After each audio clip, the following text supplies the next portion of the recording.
हैं वंतारा पर। यार ये ना अपने आप में बड़ा अद्भुत मामला है। आप में से बहुत लोगों ने वंतारा का नाम सुना होगा, शायद आप में से किसी को जाने का मौका भी मिला होगा। आपको याद होगा मार्च में प्रधानमंत्री नरेंद्र मोदी गए थे इसका उद्घाटन करने के लिए। तो ये उड़ीसा में, उड़ीसा कह रहा हूं, माफ कीजिएगा, गुजरात में जामनगर में एक क्या किया गया, करीब 3-3.5 हजार एकड़ की जमीन है। वहां पर अंबानी परिवार, और खासतौर पर अंबानी परिवार के जो सुपुत्र हैं, जिनका शादी भाई 2-3 साल, अभी सालों शादी का फंक्शन चलता रहा था, ये अनंत अंबानी साहब जो हैं, इनके नेतृत्व में इन्होंने क्या किया, एक वंतारा नाम का इकोलॉजिकल प्रोजेक्ट शुरू किया। अब इस इकोलॉजिकल प्रोजेक्ट में क्या किया गया, उन्होंने कहा कि हम दुनिया भर से जो प्रताड़ित जानवर हैं भाई, जिनको खतरे में रखा जा रहा है, जो खतरे में है, एंडेंजर्ड हैं, हम उनको लाएंगे और उनकी सुरक्षा का ध्यान रखेंगे, उनको हम संरक्षित तरीके से रखेंगे, उनको अच्छा पोषण देंगे, उनको बढ़िया न्यूट्रिशन देंगे, बहुत सारी चीजें करेंगे उनके लिए, ताकि भाई ये जानवर जो है ये अच्छे तरीके से काम कर पाए। ठीक है, तो अभी क्या हुआ, इस वंतारा की पूरी प्रक्रिया पे बताऊंगा आपको क्या हुआ। तो सुप्रीम कोर्ट ने क्या किया था, वंतारा पर एक स्पेशल इन्वेस्टिगेशन टीम यानी कि एक एसआईटी बनाई थी, और उस एसआईटी ने अनंत अंबानी के वंतारा को क्लीन चिट दे दी है। अब ये क्या मामला था, जांच क्यों करनी पड़ी, ये आपको बताता हूं। तो वंतारा जो है जामनगर में स्थित एक पशु बचाव, पुनर्वास और देखभाल केंद्र है, जहां पे आप पशुओं को रखोगे, उनकी देखभाल करोगे, उनको जो है बढ़ने का मौका दोगे, फलने फूलने का मौका दोगे। ये कहकर ये बनाया गया है कि एक इकोलॉजिकल सेंटर है। ठीक है, करीब 3 से 3.5 हजार एकड़ में फैला हुआ है। कुछ जगहों पे 3,000 एकड़ लिखा है, कुछ में 3,500 एकड़ लिखा है। तो मान के चलते हैं कि इन दोनों के बीच में कोई नंबर होगा। 2,000 से ज्यादा प्रजातियों के पशु हैं, कुल 1.5 लाख से ज्यादा पशु यहां पर रखे गए हैं। अब बेटा हुआ क्या, जब से वंतारा बना तो बड़ा हाई प्रोफाइल आप देखेंगे। जब वंतारा बना तो सारे मीडिया चैनल्स, तो आप जानते ही हैं लगभग का प्रभाव जो मीडिया चैनल्स पे है, आप जानते ही हैं कि सारे मीडिया चैनल्स ने इसकी लाइव कवरेज दी और इसको देश में पर्यावरण के लिए सबसे बेहतरीन कदम बताया। प्रधानमंत्री खुद इसके उद्घाटन में गए, आपको जानकारी होगी। इसके बाद लेकिन क्या हुआ, बहुत सारे बेटा पर्यावरणविद जो है, न सिर्फ भारत से बल्कि अफ्रीका से भी, बल्कि यूरोप से भी कई सारे पर्यावरणविदों ने वंतारा पर गंभीर आरोप लगाए।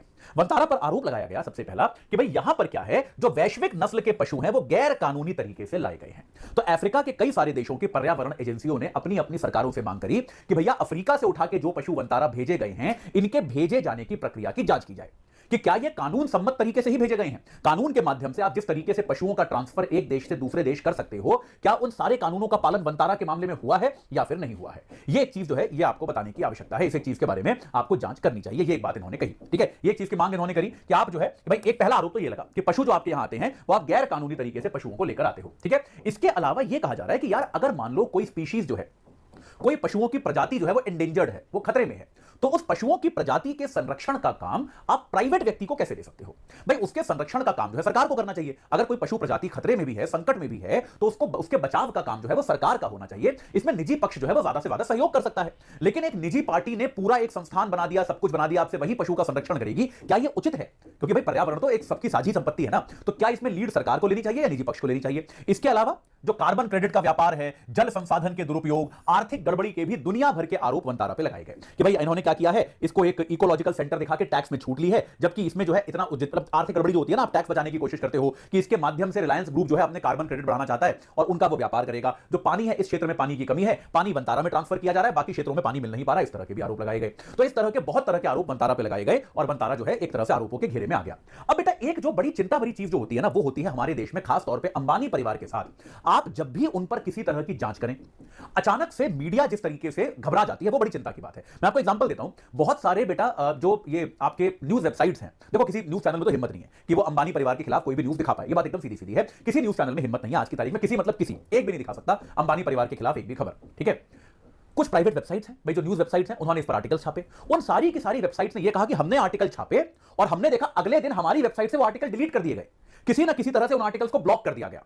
यानी कि जो आपके इंटरनेट सर्विस प्रोवाइडर्स हैं, उन्होंने उन आर्टिकल्स को किसी ना किसी प्रकार से ब्लॉक करके आर्काइव कर दिया। तो ज्यादातर वो आर्टिकल्स डिलीट कर दिए गए। मीडिया संस्थानों को डेफेमेशन की धमकियां भेजी गई कि आप पर हम मानहानि का दावा करेंगे अगर आपने वंतारा पर कोई भी आरोप लगाया।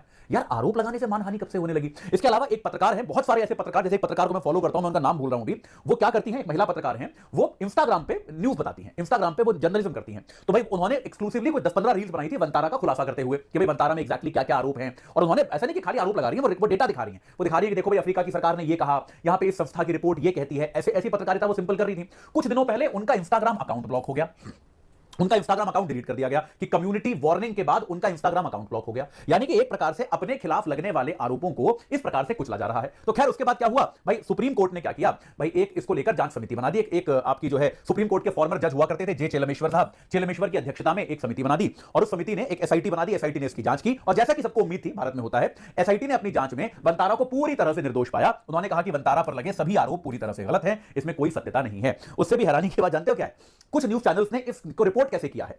कुछ न्यूज चैनल्स ने, अब जैसे भाई सुप्रीम कोर्ट ने भाई एसआईटी बनाई, एसआईटी ने उनको निर्दोष पाया, ठीक है, यही खबर है। आम आदमी ए और चैट जीपीटी से क्यों भागे जा रहा है?